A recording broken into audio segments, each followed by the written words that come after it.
بعضی موقع هستش که پارتنر شما بهتون خیانت میکنه و رفتار خوبی هم باهاتون نداره، بهتون دروغ میگه، ولی شما با وجود تمام این چیزهایی که ازش میبینید بازم میگید عاشق این شخص هستید. ببینید بچه ها، با کسی که بهش عادت کردید و نمیتونید اونو از دست بدید چون که میترسید تنها باشید، پس این ربط به این نداره که شما عاشق اون شخص هستید. شما عاشق اون شخص نیستید، شما صرفا به اون شخص عادت کردی.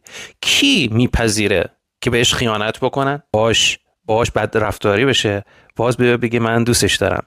یه مقدار برو رو خودت کار کن، رو عزت نفست کار بکن، اون موقع متوجه خواهی شد که واقعا دوستش داشتی و یا از روی تنهایی باش موندی. وگرنه کسی که عاشق کسی باشه هر رفتاری هم که داشته باشه میپذیره ولی شکایت نمیکنه. اما تویی که داری شکایت میکنی بهش عادت کردی و خیلی هم راحت میتونی عادت کنار بذاری و زندگی خودتو بکنی.